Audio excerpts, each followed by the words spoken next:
Le Conseil des ministres adopte un projet de loi instituant un régime spécial de recouvrement des créances des banques et établissements financiers et des projets de décret dont celui fixant les orientations et les priorités en matière d'accès universel au service des communications.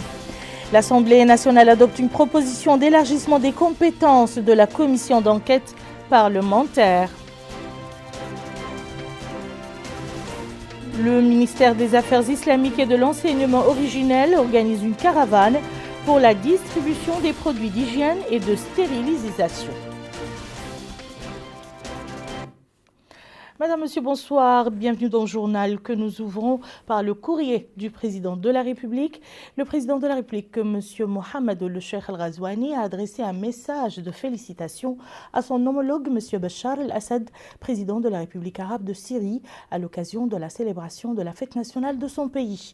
Dans ce message, le président de la République a réitéré sa volonté de continuer d'œuvrer pour le renforcement et le développement des relations de coopération existant entre nos deux pays, dans l'intérêt de nos deux peuples frères.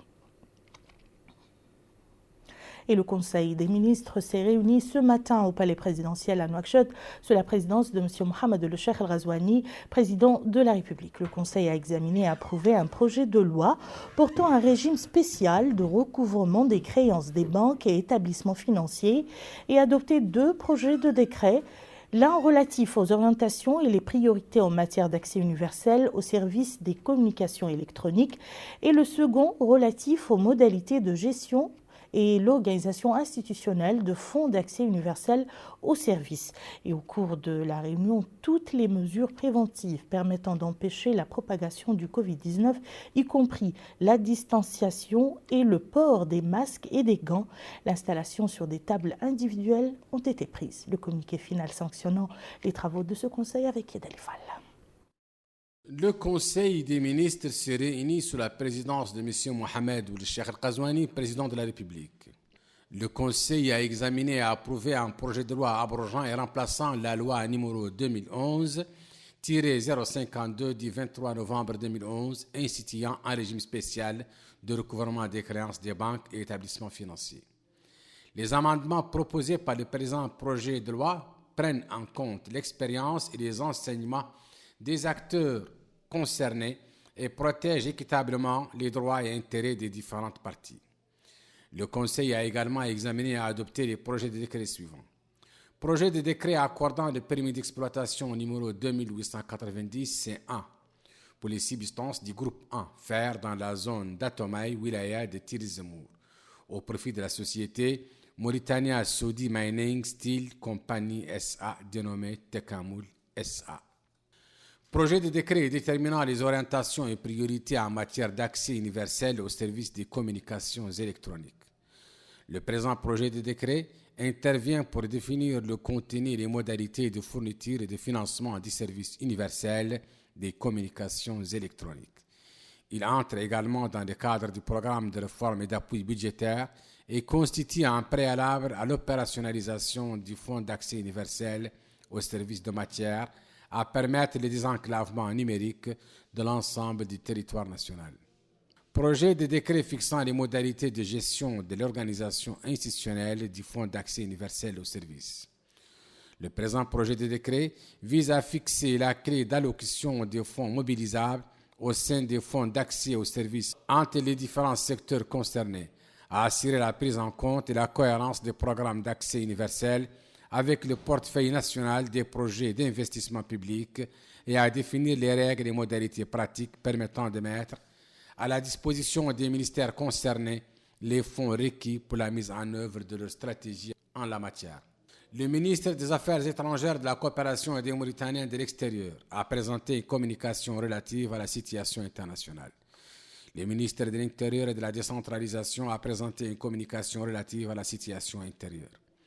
La ministre des Affaires sociales, de l'enfance et de la famille, la ministre de l'Habitat, de l'Urbanisme et de l'Aménagement du territoire, le ministre de l'Équipement et des Transports et le ministre de la Culture, de l'Artisanat et des Relations avec le Parlement ont présenté une communication conjointe relative à l'accessibilité des personnes handicapées.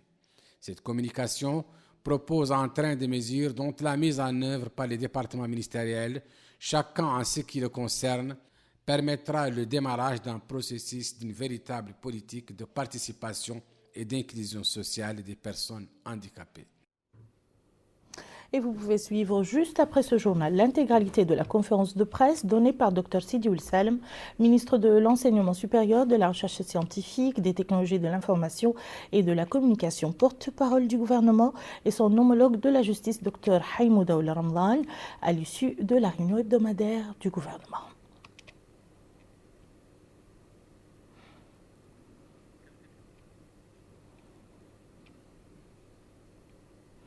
L'Assemblée nationale a adopté aujourd'hui au cours d'une plénière présidée par son premier vice-président, le député Hamadi Ould Maïmou, une recommandation élargissant le champ d'action de la commission d'enquête parlementaire créée le 30 janvier dernier. Abdullah Adamaba nous en dit plus. Cette séance plénière s'est tenue sous la présidence du premier vice-président de l'Assemblée nationale, Hamadi Ould Maïmou. Elle a été marquée au début par la lecture de la Sourate al-Fatiha pour le repos de l'âme de la défunte parlementaire Hindou Mint Diye. Cette plénière a été consacrée à l'examen d'une proposition visant à étendre le mandat de la commission d'enquête parlementaire à d'autres secteurs supplémentaires.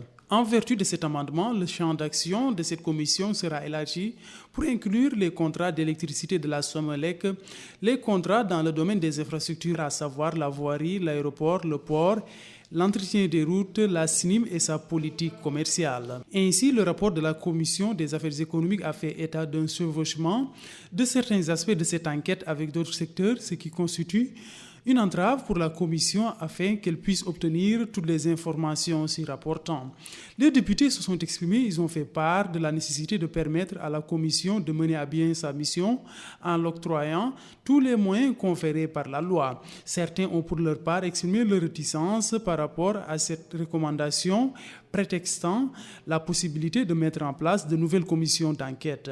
D'autres parlementaires ont pour leur part affirmé la nécessité de mener des enquêtes sur d'autres secteurs dont la Banque centrale de Mauritanie, le Fonds pour les futures générations, l'ENER, entre autres. Les députés ont à la fin voté en faveur de l'extension de la résolution numéro 001-2020 en date du 30 janvier 2020 portant mandat de la commission d'enquête parlementaire pour qu'elle couvre des secteurs supplémentaires. Des produits d'hygiène et de stérilisation ont été acheminés aujourd'hui vers les mosquées des wilayas de Dahoud, du Gogol, du Guidimara et du Trarza, en plus des 3 wilayas de Nouakchott, dans le cadre des dispositions préventives prises par les pouvoirs publics contre le coronavirus, organisées par le ministère des Affaires islamiques et de l'enseignement originel avec le concours de l'UNICEF. Bokar Boylaba. Toutes les énergies sont déployées afin d'empêcher la propagation du coronavirus. Le département des affaires islamiques et de l'enseignement originel n'est pas en reste. D'ailleurs, cette opération d'acheminement des produits d'hygiène et de désinfection à l'intérieur du pays s'inscrit dans ce cadre. Une opération qui intervient en application des orientations du président de la République visant la prévention du Covid-19. Pour le ministre des Affaires islamiques et de l'enseignement originel, Daoul Sidi Ould Amar Taleb, cette opération touchera les mosquées des wilayas de Dahoud, le Gorgol, le Guidimaha et le Trarza, en plus des 3 wilayas de Nouakchott. Il a précisé que l'opération s'étendra éventuellement à d'autres mosquées de l'intérieur du pays. Pour l'UNICEF, la prévention reste le rempart contre la propagation du Covid-19. Nous sommes ici l'UNICEF, mais avec tous les partenaires, y compris des agences des Nations Unies, en démonstration de notre soutien aux efforts du ministère des Affaires islamiques et de l'enseignement originel pour lutter contre cette pandémie, donc cette situation qui nous préoccupe tous. Et donc nous sommes là avec vous pour renforcer tous ces efforts. Je souhaite reconnaître ici l'importance des mesures prises par l'État mauritanien et j'appelle à l'instar de tout du ministère et de tous les partenaires, toutes les Mauritaniennes et Mauritaniens à pratiquer ces gestes barrières pour éviter l'expansion de la pandémie. On ne le dira jamais assez, mieux prévenir que guérir. À Nouadhibou, la zone franche, en collaboration avec la Fédération des pêcheurs, lance une campagne de stérilisation des mosquées de la ville. Le point avec Amina Takana. C'est à partir de la grande mosquée de Ridouane qu'a débuté cette vaste opération de pulvérisation des mosquées au niveau de notre capitale économique Nouadhibou. L'objectif est de lutter contre la propagation du virus corona dans la capitale. L'imam du complexe islamique Ridouane a indiqué que la mosquée est la plus grande de la ville. Aujourd'hui, indique-t-il, cette opération de pulvérisation a eu lieu dans tous les coins et recoins de la mosquée, mais également dans la Mahadra qu'abrite le complexe Ridouane. Il salue cette action et indique qu'elle doit être généralisée pour que les fidèles puissent accomplir leurs devoirs en toute quiétude. Les responsables chargés de la supervision de cette opération de pulvérisation sont de la zone franche de Nouadhibou et l'un d'eux a indiqué à notre micro que l'autorité de la zone franche de Nouadhibou a, depuis l'apparition du premier cas du Covid-19 dans notre pays, effectué plusieurs opérations de sensibilisation, mais également des opérations de pulvérisation pour protéger les populations. Les membres de la Fédération de pêche et des mareyeurs exportateurs et distributeurs participent également à cette opération. L'un d'eux a indiqué à notre micro que la Fédération participe auprès des autorités aux actions de sensibilisation pour éveiller les populations sur les dangers du Covid-19 et sur l'importance de se protéger, car se protéger, c'est protéger son prochain. Le secrétaire général du ministère de l'Habitat, de l'Urbanisme et de l'Aménagement du Territoire, M. Mohamed Mahmoud Sidioul Laoubek, s'est enquis aujourd'hui du déroulement des travaux des chantiers publics exécutés par son département à Nouakchott. Reportage d'Abdullah Damabar. Le secrétaire général du ministère de l'Habitat, de l'Urbanisme et de l'Aménagement du Territoire s'est rendu dans différents chantiers en cours de construction relevant de ce département ministériel. Il s'agit notamment d'infrastructures en cours de construction au niveau des Moukata de Sebkha, de Tavrak Zeina et du Ksar. Au sein de la Moukata de Sebkha, le secrétaire général a visité le centre hospitalier des spécialités en cours d'érection. Il s'est par ailleurs rendu au centre hospitalier national au niveau de la Moukata de Tavrak Zeina, de même que les chantiers de plusieurs bâtiments administratifs en cours de construction ont constitué un centre d'intérêt pour le secrétaire général, dont le bâtiment devant abriter le Conseil constitutionnel et le nouveau siège de l'Assemblée nationale.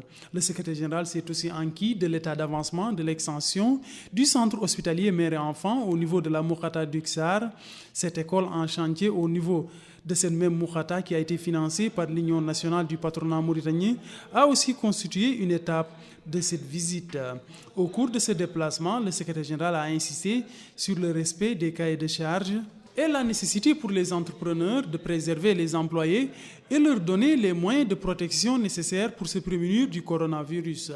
Ce déplacement m'a permis de constater l'état d'avancement et la qualité des travaux réalisés. Certains de ces projets avancent normalement, d'autres présentent certaines difficultés que nous allons entreprendre ensemble avec les entrepreneurs en charge de ces travaux, les entités de suivi, comment les résoudre et comment pouvoir résorber le retard. Ce qui est important au cours de cette visite, nous avons insisté sur la qualité de l'exécution des travaux. Cette visite s'est déroulée en présence des autorités administratives de ces différentes Moukata et des responsables techniques au sein de ce département ministériel. Bonne nouvelle, celle de la levée du confinement de 38 personnes à Zouarat. Une levée de confinement supervisée aujourd'hui par le wali du Tirs Zamour, M. Selmoul Sidi. Plus de détails avec Melika Narli. Un ouf de soulagement pour cet étudiant, à l'instar des autres étudiants et des personnes confinées sorties de la quarantaine à laquelle ils étaient astreints dans la ville de Zouarat. Pour ceux-ci, la délivrance est double. celle de n'avoir pas contracté le virus Covid-19 et celle de pouvoir désormais être libres de leurs mouvements à l'instar de leurs compatriotes. Grâce à Dieu, dit-il, les conditions étaient bonnes, mais nous avons perdu beaucoup de temps. Certaines de nos demandes ont été réalisées, d'autres pas. L'essentiel, c'est que nous sommes sains et saufs. Celui-ci remercie les forces de sécurité et les techniciens de surface. Certains, dit-il, ont eu quelques problèmes avec la nourriture offerte. Nous remercions l'État, mais le confinement n'était pas des plus agréables. Mais nous ne voulons pas porter préjudice à autrui. La commission régionale en charge de la lutte contre le Covid-19, présidée par le wali du Tirizémour, M. Selmoul Sidi, a effectué une visite aux personnes confinées. Des attestations ont été remises aux personnes en question, attestant qu'ils n'étaient pas atteints du Covid-19 afin qu'ils puissent revenir à une vie normale comme tout autre citoyen. Cette cérémonie a été l'occasion pour les étudiants d'exprimer leur remerciement aux autorités nationales. Nous remercions le Wali et toute la commission en charge du confinement pour l'attention qui nous a été prêtée et nous leur sommes grés de leur accueil et des conditions de confinement. Cette levée de confinement a concerné 57 personnes, dont 38 dans des hôtels au niveau de Zouéret et 19 dans des maisons. Le wali de l'Adrar, M. Djagana Mohamedou Al-Hajj, s'est rendu ce matin au marché d'Atar pour s'informer sur son approvisionnement et sur la vente des produits exonérés de taxes douanières. Il s'est rendu par la suite à la délégation régionale du commissariat à la sécurité alimentaire pour constater la livraison de 2000 tonnes d'aliments de bétail, quota de la wilaya, dans le programme de soutien aux éleveurs et aux agriculteurs. À l'issue de la visite, le wali a insisté sur l'importance d'un contrôle régulier pour faire respecter les prix homologués. Il a ajouté que la Mauritanie traverse une période particulière qui exige la discipline et le respect de la loi et a invité les commerçants à l'observation des prix fixés et des règles d'hygiène. Et à Tifoundé Sivé, dans le Gorgol, le wali a entrepris une visite d'information sur les opérations menées par les autorités locales pour la sécurisation des frontières. Aminata Khan.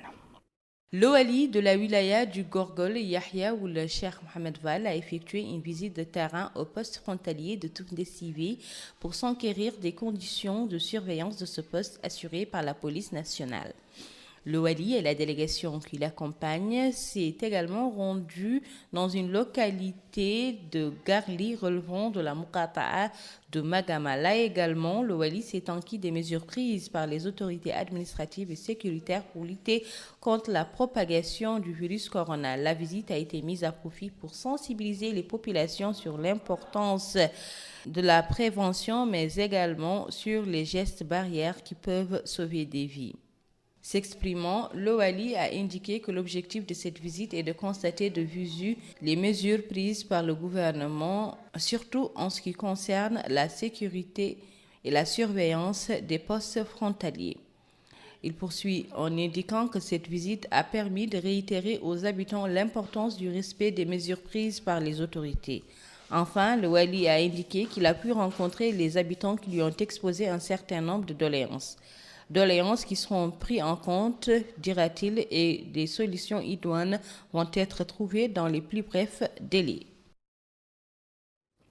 Direction à présent la wilaya du Guidimara, plus précisément la capitale Selibabi, où la situation sanitaire est sous contrôle. La wilaya n'a enregistré aucun cas d'infection de Covid-19. Les mesures barrières et le couvre-feu sont respectés. Bokar Bailaba. Selibabi, chef-lieu de la wilaya du Guidimara. À l'image des autres villes de l'intérieur du pays, l'heure est à la sensibilisation des citoyens sur l'importance de l'adoption des gestes barrières contre le Covid-19. Au niveau du centre hospitalier de Selibabi, le personnel est en permanence en alerte afin de parer à toute éventualité.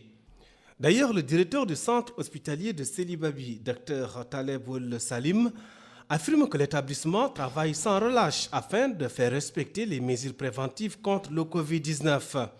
Il précise qu'en cette période de pandémie, tous les services travaillent en parfaite harmonie, une approche qui permet à l'établissement de mieux faire face à tous les cas. D'ailleurs, l'établissement sanitaire travaille sans relâche afin de faire respecter les mesures préventives contre le Covid-19. En cette période de pandémie, tous les services travaillent en parfaite harmonie, une approche qui permet à l'établissement de mieux faire face à tous les cas. Certes, les efforts sont largement déployés pour faire face au coronavirus. Il n'en demeure pas moins que le traitement des autres pathologies n'est pas mis en sourdine. Le personnel travaille en gardant à l'esprit que l'établissement doit être prêt à gérer n'importe quel cas. En d'autres termes, le plateau technique et la logistique doivent être fortement mis à contribution. Pour cet homme, les mesures de prévention doivent être appliquées. C'est cela qui permet d'empêcher la propagation du Covid-19. En tout, 89 personnes sont en confinement au Guidi-Mara, dont 59 à Sélibabi, 21 à Rabou et 9 à Oulienge. Je suis Dr Diamadou, je suis le directeur régional de l'action sanitaire de Guidi-Mara. La situation dans le cadre du Covid-19 au niveau de Guidi-Mara peut se résumer ainsi. Nous avons ici au total des personnes confinées au nombre de 89, dont 9 au niveau de Oulienge, 21 au niveau de Rabou et 59 au niveau de Sélibabi. Donc tous, actuellement, ils se portent très bien. L'équipe médicale passe chaque jour, matin et soir, pour relever la température et recueillir aussi les plaintes des malades. Donc, on a eu à dépister 3 personnes depuis le début du Covid-19. Dieu merci, les résultats sont revenus négatifs. Donc, à ce moment, il n'y a pas de problème. Les confinés, la majeure partie a déjà fait 21 jours. Nous attendons les équipes médicales venant de Nouakchott pour pouvoir les dépister et les faire sortir. Ensemble, les efforts sont mobilisés sans répit afin d'empêcher la propagation du coronavirus Covid-19. Et nous allons entrer en contact avec Dr Bal Mamadou Modi, médecin-chef de la Muqata'a d'Oulienge, qui va nous parler des actions menées par les services de la santé au niveau de la wilaya dans le domaine de la prévention contre le coronavirus. Dr Bal Mamadou Modi, bonsoir. Bonsoir, madame. Alors, comment se présente la situation sanitaire au niveau de la wilaya? En d'autres termes, existe-t-il actuellement des personnes suspectées du coronavirus en état d'isolement sanitaire dans la wilaya? Bon, madame, effectivement, la Muqata'a de Oulienge n'est pas en reste par rapport à la pandémie de Covid-19. Actuellement, on n'a pas de cas réellement suspects, mais on a 9 personnes qui viennent du Mali qui sont actuellement confinées dans l'endroit qui est prévu à cet effet. Bon, la majorité, 50% parmi eux, ont déjà franchi le seuil des 14 jours. D'accord. Et donc, ils vont continuer leur confinement jusqu'à 21 jours en attendant que l'équipe passe pour les tester et probablement éliminer une éventuelle contamination. Justement, les services sanitaires de la wilaya sont-ils bien préparés? On ne vous le souhaite pas si d'éventuels cas de coronavirus venaient à apparaître.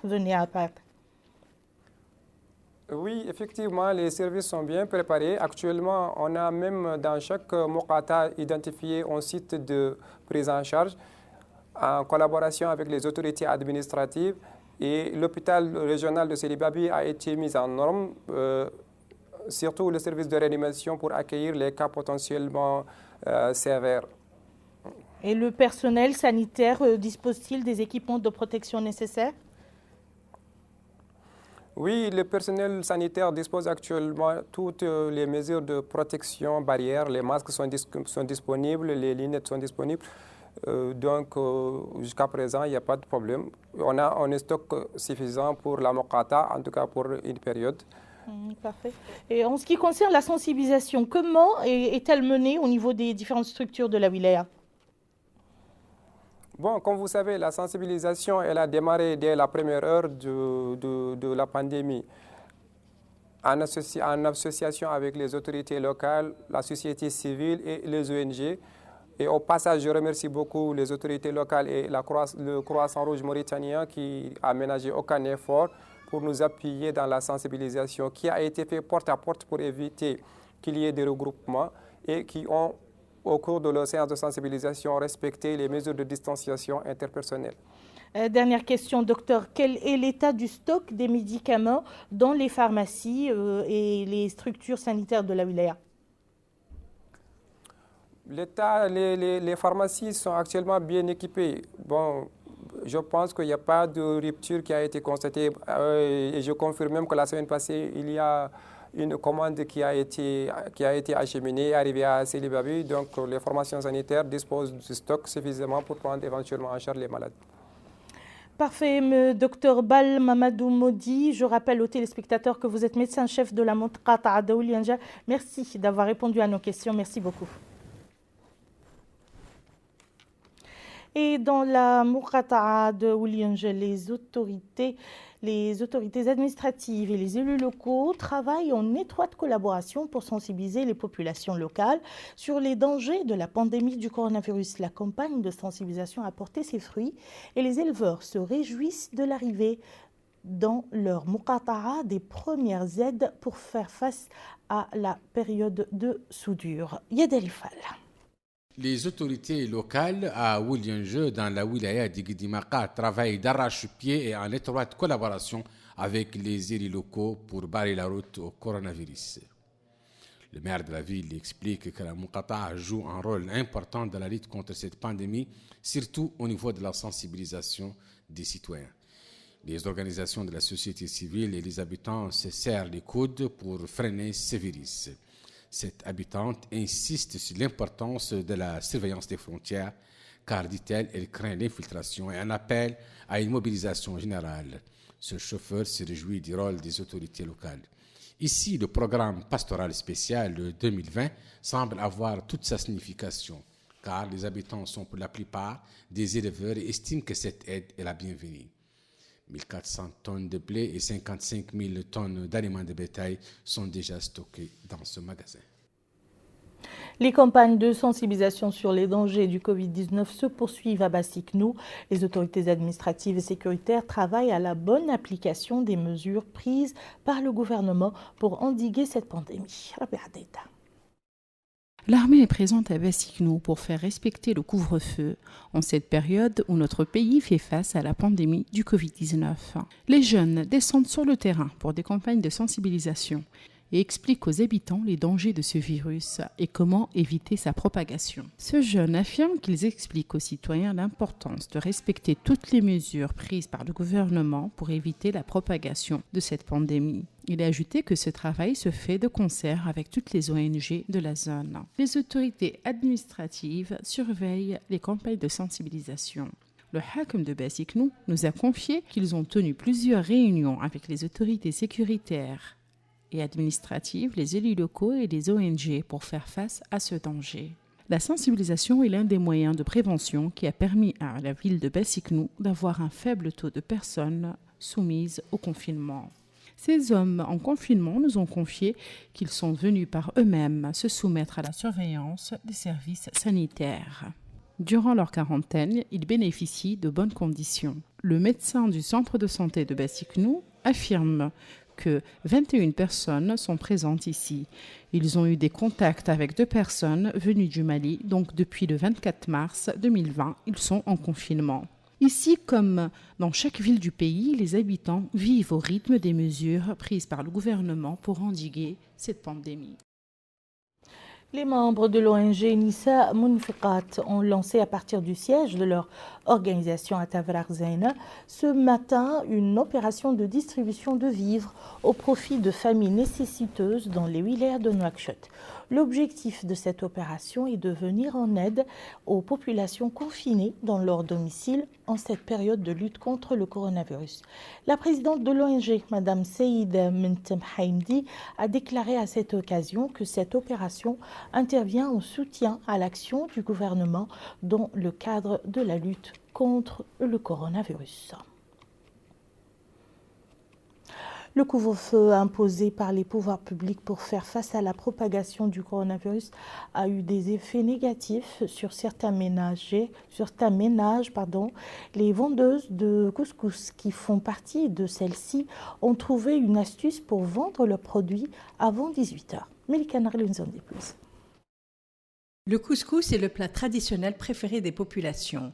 La perpétuation de cet art culinaire se transmet à travers les âges au grand bonheur des familles. La vie moderne n'a rien changé au rituel qui fait du couscous un passage obligé dans les grandes circonstances et au quotidien. Cependant, la crainte de la propagation du Covid-19 a bouleversé le monde et les habitudes que l'on croyait jusque-là inamovibles. C'est ainsi que cette vendeuse indique venir habituellement aux environs de 11h midi. Il n'y a pas d'heure précise, dit-elle, et l'on vendait notre production. Mais depuis qu'il y a cette maladie, dit-elle, parfois l'on a des clients et parfois non. Cette hôte déclare que les gens non seulement n'achètent plus, mais même semblent être pris de crainte. L'impact des mesures prises pour faire face au Covid-19 met les vendeuses de couscous dans une situation des plus délicates et elles demandent l'aide de l'État. Nous appuyons, dit-elle, ces mesures de prévention car la santé est primordiale. Mais il faut, dit-il, comprendre que c'est notre gagne-pain. Ceux qui se préoccupent de notre santé devraient aussi nous donner de quoi manger. Celle-ci indique attendre de l'argent ou de l'aide car cette semaine a été terrible et cela fait près d'un mois que nous n'avons pas de quoi nous nourrir. Nous sommes des femmes faibles, vulnérables et totalement démunies. Le virus Covid-19 a eu un impact terrible non seulement sur les relations internationales, mais également sur la société et sur les plus petits détails de la vie au quotidien. Preuve en est le couscous, bassi ou l'aïch, que l'on croyait jusque-là indétrônable. Et le couscous met fin à notre journal. Tout de suite, le rappel des titres. Le Conseil des ministres adopte un projet de loi instituant un régime spécial de recouvrement des créances des banques et établissements financiers et des projets de décret dont celui fixant les orientations et les priorités en matière d'accès universel aux services de communication. L'Assemblée nationale adopte une proposition d'élargissement des compétences de la commission d'enquête parlementaire. Et le ministère des Affaires islamiques et de l'enseignement originel organise une caravane pour la distribution des produits d'hygiène et de stérilisation. Merci, madame, monsieur, de nous avoir suivis. À très bientôt, Inch'Allah.